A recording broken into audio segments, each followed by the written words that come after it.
كاب استديو زينا إيري تي في عز السلام تنا تقبل زغوركم تعذبتنا كم يتمسيو ساعتنا آخرون لومي عربي عصر شمون تنحسس ساعات تشعت تمشت زتلالو زينا ومستندون فيلم مالونا مساخم زتنح الشام تولي بغنتاتو فيلم أهجراوي معلتي سبعة ونتاب هاجرنا باستفلالي مستندوتات تذكرا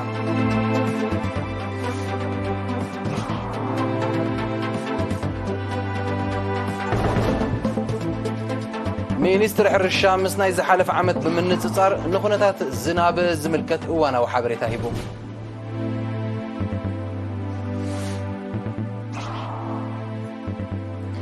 فيستيفال أفلوت حبرت السب أبمتك بحرياون أقرب كباب مبالا بكتو يقبل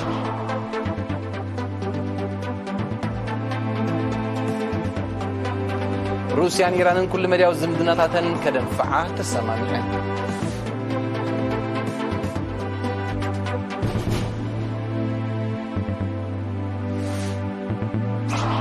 سراويت نيجيريا بزكايرو أنصار شبرا زقن عسر رحيت عسر تتات عطقات كم زغتله أفريقيا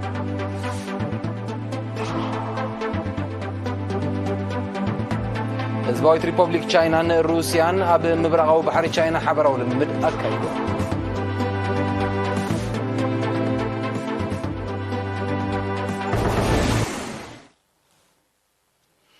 عسرت تشعت نحسه أهجراو معلتي سبعونت تبهيلا أب عالم كتذكر كابتجمر عسر عمتات أو صيرام زعلت أب هاجرنا لومي بستفلالي مستندوتات تذكرام نتمدب زت قتاتله جايزتنيا ساميل هابت ميكائيل بملك عصب زدالو تحستلو جرمسكال جرز جهر كأربعين أهجراوي معلتي سبعونت حبراو سو أبنت بمنقدم حبراو فتحي رئيس مركوسان كوما وتساتفون بالزبل تيما بدرجة هاجر لو مع عسر شمن تنهاسه أما يدمنت بستفلالي نتفتات نفل ما أوان تذكرام أبتاع قطامي منسترات تركبهم سب سلطان منقستي أبي ارتراز مدبرم وكلت تكالات ودب حبرات هاجراتن كالوت أكلاتن مدربة دانتن ممكات زكاير سعرتاتن متبع أب كبابي مايد منات فلستات تخيلومن أقدمون استدخل كوسكيسومن أب منستر عيان محبراو دحنتن وانا دايركتر كفل محبراو دحنت أتو محرتاف السهياب زسمعو قال أهجراو معلت سبعونت بسنك بهرياون سبسرحن حدقات الصعاب حسام مكران مغزفتن هيوتمن من نبابرم زخسرو بفولي الذكرولان بزعبات سبعونت مبسعة زئتولان علت كم زخونت قليسو دك سب نبهرياون سبسرحن حدقاتن صعبيناتمن زتقالعو بمخانم نظام حدقات الموجاد فتنتات كايدو كم صنحو انتخونه بسنكي أب عالم زقات مزلو سبعو قلولوات وتم فتنتات ملؤنتن ميزاناونتن كم سانو كم صعبينو دما سئنت محبراو فتحي متثاوات زبزحو زي فتحاون زي قارصن كوينات أكبابيو برستن عنوتن كمون كليماوي لوت إذا صعبو تميت حماماتن من مزبالاتن لمدات ترئيتات كوينهم كم زلو أبريهو حبرتسب إيرترا كبرتات دك سب زحلو نسب أو مسلاتن معرنتن لعل كبر الزهب أب حد حداو مدقاف زأمن مخانو زتقساءاتو محرتاب موقادن من الكاين سب أو حد قطاتن صعبيناتو من أب حبراو سب أو النت أب متكلات محبراو فتحي أب رئيس مركوسا أب سب أو كبرتن عبيتن سرطم كخونو بقندو دما مسمدبات المعات استواهادون زلاقنتهم استوحسن نممقوارهم زي تحللن زي قواردن صعريك كايت تلابيو أتو محرتاب بتوسخي أبوان حرنتاو برتاو قالسي هزباو جنبار حرنت إرترا أبهلن كبرتاتن هزب إرترا تمركيسو بسنكي مجزاتي كاب نبور نتفتاتي وتم نستفناقلو زيغتاتن مروخات كويناتن زنبرو فتحاوي التحزة تاريخ زمسكرو مخانو دحرنا تنتون انتخوني يغسل كمزل قليسو أواهدت تكالات ودب حبرات هاجرات أب إيرترا مستر أنيس شوما بوغانو شحكوا أب عالم زخصة زلو قلولواتن بدهوتاتهم نعمامات سب أو نت استحلالخون حدقنيا نثث غيروهم كمزلون نثم حدقاز تقالعو أهزاب دما بمتكالات سب أو نت زي شارنت زي أدلون حرا أفصاص معيوننا ثمرحنا أب دحنت هيوت كمون أب مبصح مسارة أو قربات بعتو النت مسرحة قداس مخانا أنا سيرو مستر شما أسعبو أمر سبعونت نيرترا حدش كم زي كونه بمتكاس نلمعتاو مدباتا مزما أزنو مسالتاويان متكلتات أميرا بقبر تسرحلو كم زلا الرقاقيسو عسرت شعتنا ستوعل معالت سبعونت بدرجة علم كابكل تشحن سلستانيا كتذكر جميرا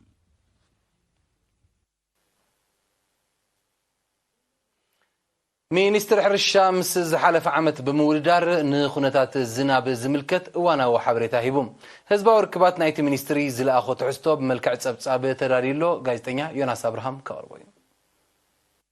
ሚኒስትር ሕርሻ ንናይ ሎም ዓመት ኩነታት ዝናብ ኣዝመራን ክረምትን ምስ ናይ ዝሓለፈ ዓመት ብምንጽጻር ዝገልጽ ሓበሬታ ሂቦ ኣብቲ ሚኒስትሪ ሓላፊ ኣሃዱ ሜትሮሎጂ ሕርሻ ኣቶ ተኸስተ ወልደ ገብርኤል ኣብ ዝሃቦ ሓበሬታ ዋላ እኳ ትንበያ ኣዝመራ ሎም ዓመት 50 ሚታዊት ትሕቲ ንቡር ክኸውን ዝእምት እንተነበረ ኣብ ባይታ ግና ዝናብ ኣዝመራ ልዕሊ 55 ሚታዊት ንቡርን ልዕሊ ንቡርን ከም ዝነበረ ምስ ናይ ኣዝመራ 2022 ክወዳደር እንከሎ ድማ ናይ ሎም ዓመት ኣዝዩ ዝሓሸ ምንባሩ ገሊጾ ኣብ ኣዝመራ ሓደ ትንበያ ተዋሂቡ ነይሩ ትንበያ ናይ ዳርጋ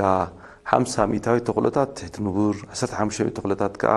ንቡር 35 ተኽሎታት ከዓ ልዕሊ ንቡር ናይ ምዃን ተኽእሉ ዝንፍቲ ነይሩ እዚ ትንበያ እዚ በቲ ካብ መሬት ወይ ከዓ ሓበሬታ ካብ መሬት ተረበ ጸብጻብ ብክልቲኡ መንጽር ክርኢና መንጽር 2022 መንጽር 2023 ክርኢዮ ከለና ለዘበን ካብቲ ናይ ዝዓመ ዝሓሸ እዩ ነይሩ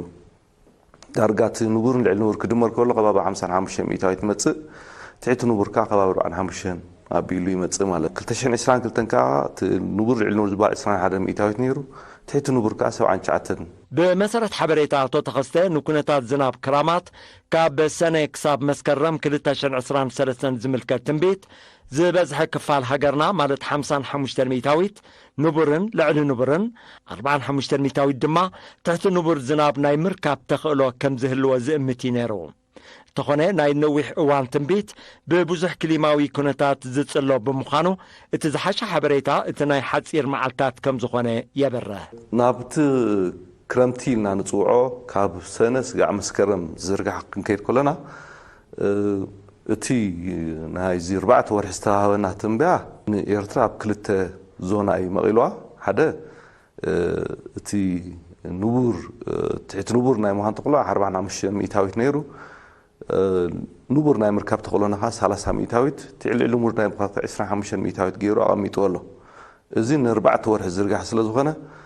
እቲ ኻልኣይ ጻዕዳ ሕብሪ ለኺቦ ዘሎ ከዓ ወይ ከዓ ብኻልኣይ ዞና መቒሎሞ ዘሎ ከዓ እንታይ ዝብል ክላይማቶሎጂ ዝብል ክላይማቶሎጂ ማለት ከዓ ሰለስቲኡ ተኽእሎታት ማዕረ ዕድል ኣለዎ ማለት እዩ እዚ ማዕረ ዕድል ከዓ ዝበዝሕ እዋን ኣበይ እዩ ደቡባዊ ሸነኽ ኤርትራ እዩ ዝበዝሕ ሓይሉ ዘሎ ማለት እዩ ኣብ ወርሒ ሰነ እቲ ዝበዝሕ ናብ ንቡር ገፁ ዝኸይድ ኮይኑ ሕልፍ ሕልፍ ኢሉ ከዓ ልዕሊ ንቡር ናይ ምዃን ተኽእሉ ዝእንፍት እዩ ነይሩ እቲ ወርሒ ሰነ ተባሂሉ ዝተዋሃበ ኣብ ብመሬት ወይ ከዓ ኣብ መሬት በተን ነቑጣታት ተዓቂኑ ዝመፀና ሓበሬታ ክንሪኦ ከለና እቲ ዝለዓለ ዝተመዝገበ ኣብ ሃመልማሎ እዩ 196.2 ሚሊ ሜትር ናይ 8 መዓልታት እዩ ነይሩ 49.3 ኻት ዝለዓለ እዩ ነይሩ ማለት እዩ ታሕቲ ዘመዝገባ ተኽረረት መጎሎ ተካዋዳ ኣረዳ ገለቴን እቲ ማይ ብዝሒ ክንሪኦ ከለና ካብ 9.5 ስጋዕ 6.5 ሚሊ ሜትር እዩ ዝበፅሕ ናይ ሓደ መዓልቲ ዝናብ እዩ ነይሩ ማለት እዩ እተን ነቑጣታት ዘመዝገበ ኣብ ወርሒ ሰነ ዘመዝገበ ክንሪኦ ከለና ካብ ናይ ዝሓለፈ 2022 ናይ ለዘበን ዝሓሸ እዩ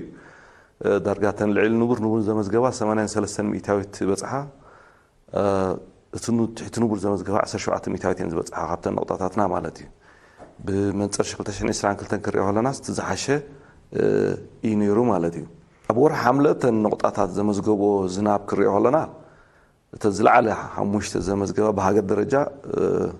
መንደፈራ ማይምነ ዓዲ በርበረ ቤት ጊርግሽ ዳሴን እተን ዝተሓታ ዘመዝገባ ነቑጣታት ክርአን ከለና ከዓ ኣስነዳ ፊምቦል ዋንኪ ሸበቕ ሁርኩክን ብቲ ናይ ምስ ናይ 2022 ዓመተ ምህረት ክንወርፃ ነፃፅሮ ከለና እቲ ንቡር ልዕሊ ንቡር ተደሚሩሲ 25 ሚታዊት እዩ ለዚ እቲ ናይ ሓምለ ዝነበረና ዝናብ ቁሩብ ድኽም ዝበለ እዩ ማለት እዩ በዚ መሰረት ኣቶ ተኸስተ ብደረጃ ሃገር ኣብ ወርሒ ሰነ ዝወቕዐ ዝናብ ምስ ናይ ዓሚ ብምንጽጻር ዝሓሸ ምንባሩ ኣስታት 83 ሚታዊት ናይተን ዝናብ ዝዕቀነለን ነቑጣታት ድማ ንቡርን ልዕሊ ንቡርን ዝናብ ከም ዘመዝገባ ብምጥቃስ ወርሒ ሓምለ ግና ምስ ናይ ዓሚ ብምንጽጻር ዝተሓተ ዝናብ ከም ዘመዝገበት ኣነጺሮ እዚ ናይ ወርሒ ነሓሰ ዝናብ ተባሂሉ ዘሎ ተዋሂብ ዘሎ ናይ ትንበያ ማለት እዩ ናይ ወርሒ ኮይኑ ኩሉ ግዜ እቲ ወርሓዊ ትንበያ ልክዕነቱ ምስቲ ናይ ሰሙናዊ ክወነጻጸር ከሎት ናይ ሰሙናዊ ዝሓሸ እዩ ዝመስል ነዚ ከዓኒ ዝሕግዘና እንታይ እዩ ካብ ዝሓለፈ 2 ሰሙን ዝተዋሃበ ትንበያታት ክሪኦም ከለና ኤርትራ ዝሓሸ ትኽእሉ ናይ ዝናብ ክህሉ ከም ዝኽእል ኣብዚ ወርሒ ነሓሰ ዝእንፍት እዩ እቲ ዘለና ጸብጻቡን ንዕኡ ዝእንፍት ማለት እዩ ንዕኡ ዘመልክት ካብ ዕለት 1 ስጋዕ 8 ዝሓሸ ዝናብ ነይሩ ከምኡውን ካብ 8 ስጋዕ 15 ዝሓሸ ዝናብ ነይሩ ማለት እዩ እዚ ዘለና ጸብጻብ ኣብ ወርሒ እውን ጸብጻብ ክንግምግሞ ኢና እዚ ግን ናይ ፍርቂ ወርሒ እዩ ዘለና ማለት እዩ እዚ ናይ ፍርቂ ዘለና ዝናብ ንሪአና እንታይ እዩ ኣብ ነሓሰ ዝሓሸ ዝናብ ኣብ ብዙሕ ከባቢታት ይረክብ ከም ዘሎ እዩ እዚ እንታይ እዩ ዝእንፍተና ብፍላይ ዝሕጂ ዘሎ ናይ ሰሙናዊ ፎርካስት ክንከታተሎ ከለና እንታይ እዩ ዝእንፍተና ዘሎ እቲ ሸፈነ ናይ ነሓሰ እንዳበርትዐ ይኸይድ ከም ዘሎ ይንፍተና ኣሎ ናይ ወርሒ ናይ ዛምነት ካብ ሕጂ ካብ 15 ስጋዕ 22 ነሓሰ ዘሎ ዝበዝሕ ስጋዕ ሰሜን ኤርትራ ዝሽፍን ማይ ክህሉ ከም ዝኽእል ካብ 100 ስጋዕ 200 ሚሊሜትር ክረኽባ ዝኽእል ቦታታት ከም ዘለዋ ይንፍተና ክታልና ቀጻሊ እዩ ዘሎ እቲ ወርሒ ምስ ኣኸለ ከዓ እቲ ዝግባእ ግምገማ ክንገብረሉ ኢና ማለት እዩ ለዚ እዚ ናይ ወርሒ ነሓሰ ማይ እንድሕር ናብ መስከረም ከዓ ብኸምኡ መልክዕ ወይ በዚ ቀፂሎ ዘሎ መልክዕ ዝቕፅል ኮይኑ ዝሓሸ ወቕቲ ክህልወና ናይ ምህላው ተኽእሉ ዝለዓለ እዩ ማለት እዩ ኣብ መወዳእታ ኣቶ ተኸስተ ሰሙናዊ ትንበያን ኣብ ባይታ ዘሎ ኩነታት ዝናብን ከም ዘመልክቶ ኣብ ወርሒ ነሓሰ ዝናብ እናበርትዐ ይኸይድ ከም ዘሎ ብምሕባር እቲ ኩነታት ከምኡ እንተቐፂሉ ክሳብ ወርሒ መስከረም ዝናብ ናይ ምህላው ተኽእሎ ዝለዓለ ምዃኑ ኣሚቶ ኣብ ፌስቲቫል ብዞባ ዓንሰባ ቀሪቡ ዘሎ ትሕዝቶ ኣፍልጦ ሕብረተሰብ ኣብ ምትካእ ሓደጋ ምጽናት ዘንጸላልዎም ዘሎ ባህርያውን ኣግራብ ክባብ ምባል ኣበርክቶ ይገብር ከም ዘሎ ተገሊጾም ወኪል ኤሪና ተስፋንኪኤል ገብሬስ ንዘዳለዎ ትሕዝቶ ፍርቱና ዓንዶም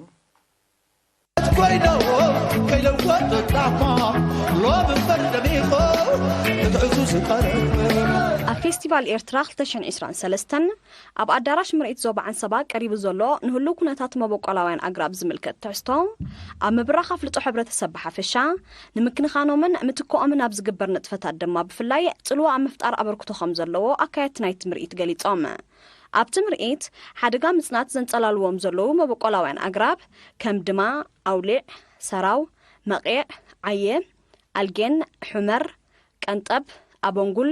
ዝዋዕውዕን ካልኦትን ንምትካ በዓል ስልጣን ኣግራብን እንስሳ ዘገዳምን ምስ ኩሎም ናይ ስራሕ መሻርክቱ ተዋሃሂዱ ንዘካይዶ ዘሎ ንጥፈታት ዝገልጽ መብርሂ ይወሃብ ከም ዘሎን ካብ ነጋድያን እወታዊ ግብረ መልሲ ይርከቡ ምህላውን እቶም ኣካየድቲ ሓቢሮም ኣዝየን ኣገደስቲ ኣግራብን ከም መጠን ናይተን ወይ ከዓ ከም ግዝፊናተን ክትርኢ ከለካ ኣዝየን ገዘፍቲ ንብዙሕ መዓላ ዝውዕላ ቁጠባ ረባሕን ከዓ ብዙሕ ልዑል ዝኾነ ኣግራብ እየን ኣብዚ ግን ቀንዲ ምምፂና እዚአን ኣግራብ ናይ ሓደጋ ምጽናት የፃና ንጸላልዎን ኣለዎ ምክንያቱ ኣብዚ እዋን እዚ እቶም ወለድና ዝበሃሉ እቶም ንዓና ዝወለዱ ካባና ዝሓሸ ኣረኣያ ዘለዎም እቲ ዝነበረ ኣፅኒሖምና ክሳብ ሕጂ ንናኻ ንጥቀመሉ ኣለና ኣብዚ ሕጂ ዘሎ ወለዶ ግን መተካእታ ከይገበርናስ ነተን ዘለዋ ኣግራብ እንዳጥፋእና እዋናዊ ዝኾነ ሽግር ንምፍታሕ ጥራይ ንጥቀመለን ስለ ዘለና እዚ ከዓ ኣብዚ እዋን እዚ ዳርጋ ቀይሕ መብራት ኣብሪሂልና ዘሎ እዚን ኣግራብ ንዝመፅእ 30 ወይ 40 ዓመት ምናልባት እውን ክጠፋ ወይ ክፀንታ ክእላ እየን ስለዚ እዚ ከይኮነ ከሎ እዚን ኣግራብ መተካእታ ዝኾን ተኽሊ ክንገብር ኣለና ተባሂሉ እቲ በዓል ስልጣን ኣግራብ እንስሳ ዘገዳም ናብ ዞባና ዝነጥፍ ብልዑል ተበግሶ ካብተን ዘለዋና ኣግራብ ኣብ ሙሉ ዞባ ዘለዋና ዘርኢ ተኣኪቡ ፈልሲ ተዳልዩ ንሓረስቶት ብፍሉይ ጎስጓስን ሓበሬታ እንዳተዋሃበ ክትከልሞ መተካእታናተን ክንገብር ምክንያቱ ወይላ ሓድሩ እተን ዘለዋ ኣግራብ እንዳተቆርፃ ክዳልዋ ስለዚ እዘን ቅድሚ ምጽናትን ነዘን መተካእታ ጌርካ ተኪእናስ ዝመፅእ ወለዶ ንምትሕልላፍ ዝዓለመ ስራሕ እዩ ቀንዲ ዕላማ ናይቲ ምርኢት ኣብ ሓደጋ ምጽናት ንዝርከቡ ቁጠባውን ማሕበራውን ኣገዳስነት ዘለዎም ኣግራብ ንምዕቃብን ንምክንኻንን በቲ ሓደ ንምትኮም ድማ በቲ ካልእ ዝሰላሰል ዘሎ ንጥፈታት ብምግላጽ ሕብረተሰብ እጃሙ ከበርክት ዝዓለመ እዩ ተፈልሲ ዝቀርብሉ ክትሪኦ ከለካ ጅናሽቱ ስለ ዘሎ ምናልባት ቀጥም ክመስል ይኽእል እዩ ግን ኣዝየን ዓበይቲ ኣግራብ እዮም ወሲናካ ክንተክሎ ግባአና ማለት እዩ እዚ መቂዕ እዩ መቂዕ ምግቢ እንስሳ ንኸውን ትፍሮም ሰብ ዝበልዑ እዩ ኦልሬዲ ተፈልሲ እዚ ናይ ቆላታት እዩ እዚ ኣብ ቆላ ዝበቁሉ ብርግፅ ኣብ ዘባንያን ኣሎ ግን ክንተክሎን ከነስሕም ስለ ዝግባአና ሰብ ካብ ቆርጾ ስለ ዘሎ መተካፋይነቱ ምግባር ተባሂሉ ዝመፀ እዩ እዚ ወይባ ኣዝዩ ዓብይ ገረብ እዩ ወይባ ነዚ ተኽልካና ከምዚ ደረጃ ከተብፅሖ ናቱ ኣዋርሒ ይወስድ እዩ ብዝኾነ ኣብዚ ደረጃ ኣብፅሕና ኣለና ሕጂ ወሲና ክንተክሎ ኢና ዝግባአና እዚ ጋባው ትጋባ እኳ ብደረጃ ምጽናት ክንብሎ ከለና ኣብ ዝሓሸ ኩነታት ዝርከብ እሱ ምክንያቱ ኣብ ዝኾነ ግራት ሃረስቶት ኣሎ ግን ጽባሕ ንጎን ዞን ተቆጥቂጡ ንግራት ክንረክብ ካንዳ ቆጥቆጥካ እንዳ ዝቁረጽ መስርሕ ስለ ዘሎ ነዚ ተጠንቀና እንዳተኸልና መተካታት ንገብር ከም ዘለና ስለዚ ፍሉይ ኣቋልቦ ገርና እንተ ዘይገርናየን ጽባሕ ንጎን ኣብ ሙሉ በሙሉ ናይ ምጽናትን ነበራ ናብ ዘብለና ክንከይድ ስለዚ ጥንቀቀሉ ዝግባአና እዩ ፈልስታት ተዳልዩ ኣብ ዞባ ዓንሰባ ናይ ምትካእ ስራሓት ተጀማሚሩ ከም ዘሎ ዝገለጹቶም ኣካየቲ ማዕረ ማዕሪኡ ኣብ መላእ ሃገር ተመሳሳሊ ንጥፈታት ንምዕማም ኣፍልጦ ሕብረተሰብ ክምባል ኣገዳሲ ምዃኑ ብምጥቃስ ድሮ ብዙሓት ነጋድያን ፈልሲ ክወሃቦም ይሓትኾም ዘለዉ ኣብሪሆም ነጋድያን ብወገኖም ዓብ ኣገዳስነት ዘለዎም መበቆላውያን ኣግራብ ኣብ ሓደጋ ምጽናት ምህላዎም ብዝግባእ ክርድኡ ከም ዝኽኣሉ ብምሕባር ንምትኮኦም ኣብ ዝካየድ ንጥፈታት እጃሞም ከበርክቱ ዘለዎም ድልውነት ኣረጋጊጾም እቶም መበቆላውያን ኣግራብ ክዕቀቡ ከም ዘለዎም ኣብዚ ምምፆም ድማ ንቕዓት ሕብረተሰብና ክብሪ ይባል ኣይፈልጦን ዘይኮነስ መመልሲ እንዳወሰኸን ክኸይድ ሓጋዚ ንኽንዕቅቦም ንኽንከናኸኖም ንኽንግደሰሎም ኣብ ዝሰማምዖም ቦታ ኣብ ከባቢና ተኺልና ከመሳስሎም ዓብ ዕድል ዝኸፍተልና ማለት እዩ እዚ ከዓ ጥንታዊ ንኸይጠፍእ ክረኽቦ ኣብ ዝኾነ ቦታ ግቡእ ኣለዎ ናጽነት ኮይኖ ከይለወጥ ጣዕማ ሎብ ፈርደሚኾ እትዕቱ ስቀረሞ ናጽነት ኮይኑ ከይለወጥ ኣብ ንኡስ ዞባ ተሰነይን ተሳተፍቲ ወፍሪ ተምሃሮን ልምዓት ኣብ ምክልኻል ተመሓላለፍቲ ሕማማት ብሓፈሻ HIV ኤድስ ድማ ብፍላይ ዘተኮረ ኣስተምህሮ ብ12 ሓሰ ተዋሂቡ ሓላፊ ህዝባዊ ጥዕና መንእሰይ ዓወት መብራህቱ ንድሕረ ባይታ HIV ከምኡውን ንጠንቁ ሳዕቤናቱን ኣጋብ ምትሕልላፉን ኣመልኪቱ ሰፊሕ መብርሂ ድሕሪ ምሃብ መንእሰያት ካብዚ ቀዛፍ ሕማም ክጥንቀቑ ኣተሓሳሲቡ ብኻልእ ወገን ተምሃሮ ጎኒ እቲ ዝተዋፈሩሉ ዕማም ፍልጠቶም ንምስፋሕን መንፈስ ተወዳዳርነቶም ንምሕያልን ዝዓለመ ውድድር ሓፈሻዊ ፍልጠት ከም እተኻየደ ሓላፊ ኣብያተ ትምህርቲ ንኡስ ዞባ ተሰነይ መምህር ሱራፌል ክፍለ ገርግሽ ገሊጹ እቲ ውድድር ኣብ ታሪክ ስፖርት ጥዕናን ካልእን ዘተኮረ እዩ ነይሩ ኣማሓዳር ንኡስ ዞባ ተሰነይ ኣቶ ስዩም ገብረ ኢየሱስ ብግድኡ መንእሰያት ኣብ ተመሓላለፍቲ ሕማማት ዘለዎም ኣፍልጦ ብምባል ካብ ጎዳእቲ ልምድታትን ወልፍታትን ክቁጠቡ መኺሩ ንኣገዳስነት ናይቲ ጥዕናዊ ኣስተምህሮ ዝተቐሱ ተሳተፍቲ ጎስጓስን ውድድር ሓፈሻዊ ፍልጠትን ኣብ መስርሕ ምምሃርን ምስትምሃርን ሓጋዝ ተራ ስለ ዘለዎ ስሩዕ ክኸውን ተላብዮም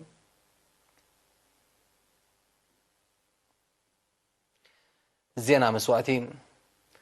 ኣባል ኩባንያ መጓዓዝያ ሓራት ገዲም ተጋዳላይ ተኽላይ ኢያሱ ኪዳነ ማርያም ብ16 ነሓሰ ኣብ መበል 71 ዓመት ዕድሙ ብሕማም ተሰውዩ ኣብ ወርሒ ሕዳር 1975 ኣብ መሳርዕ ህዝባዊ ሓይልታት ሓርነት ኤርትራ ዝተሰለፈ ተጋዳላይ ተኽላይ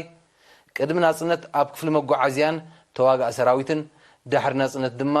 ኣብ ትካል ረድኤትን ተሃድሶን ኤርትራን ኩባንያ መጓዓዝያ ሓራትን ብዝተፈላለየ መዝነት ንህዝቡን ሃገሩን ብተወፋይነት ዘገልገለ ሓርበኛ እዩ ገዲም ተጋዳላይ ተኽላይ ኢያሱ በዓል ሓዳርን ኣቦ 4 ውልዳትን እዩ ስነ ስርዓት ቀብሩ ድማ ትማል 17 ነሓሰ ፍርቂ መዓልቲ ኣብ መቃነ መቃብር ሓርበኛታት ኣስመራ ተፈጺሙ ኩባንያ መጓዓዝያ ሓራት ብመስዋእቲ ገዲም ተጋዳላይ ተኽላይ ኢያሱ ኪዳነ ማርያም ዝተሰምዖ መሪር ሓዘን እናገለጸ ንስድራ ቤቱ መቃልስቱን መሳርሕቱን ጽንዓት ይምነ ክቡራት ዓዘብትና ድሕሪ ዝሓፀረ መሰጋገሪ ስዕብ ኣህጉራዊ ዜና እዩ ምክታል ክትቅጽሉ ደጊምና ብኽብሪ ንዕድም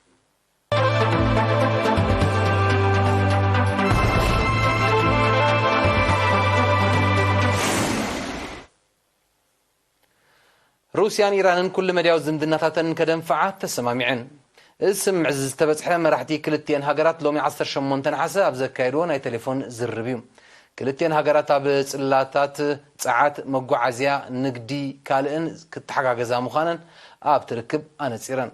بزي كازي بريزيدنتات فلاديمير بوتينن ابراهيم رئيسن هاجراتهم اب موحاس زوباو صتا بحبر كسرحا مخانن افليطوم كلتيوم مرحتي بتوسخي اب غداي ابالنت ايران ابتي روسيا حزباويت ريبوبليك تشاينا برازيل هندن دوب افريكا زحقف ودب بريكس كم زتيون تغليصم ايران ناب تقطبا ودب نمصنبار وقعو حتو تقريبا كاب زلو هاجرات مخانا يتقاس بريكس كاب 22 كساب 24 نحاسه اب دوب افريكا ككايدو وطينو اب زلو عمتا وعلا غداي مصنبار حدست ابالات كزتيلو كم زخيل يمات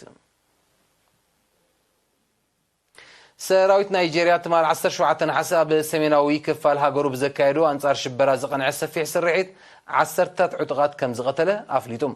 بتسرحيت كبيد نواتاو كسرات كم زوردن اب تحتي شبراويان زصنحه بوتاتات ناصا خم زوصنون ات سراويت غليصم اب تسرحيت 36 كاب ابالاتو كم زخسرون سراويت نيجيريا وسيخو افليتولم سفيح كفال سميناوي نيجيريا اب تحتي غزصر شبران كم زلو زتوصل صبات بسنكو بزكاير ترغاغام متقعتات هيوت بزحات سبات كم زطف يردوم بالشونا شبراو ترياتاتن بزسعب قلولاو حزب نيجيريا تتقام صغاتاتو كخون كم زي كالن اي قربات عزبتي يتقسم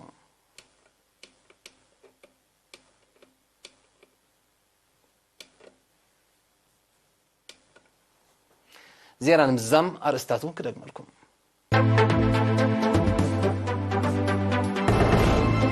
اهغراو معلتي سباونت اب هاجرنا بستفرالي مستنادوتات تذكرا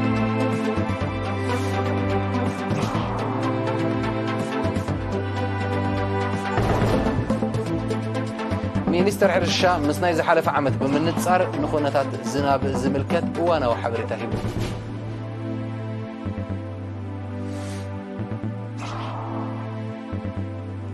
فيستيفال افروت حفرتسب اب متكا بحرياوين اقراب كبا مبالا بركتو يقبل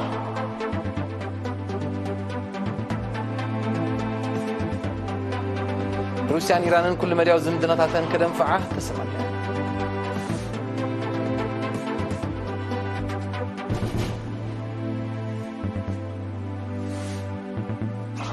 سراويت نيجيريا بزكايدو انصار شبرا زقنع سرحيت 10 عطقات كم استقبل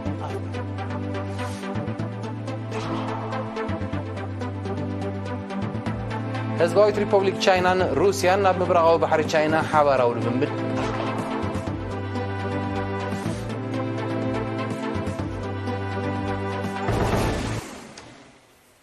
نسعد سترالو زيناتات تزازيمو لهم مسترف مرباتنا نحرقكم بوغنا برخوشات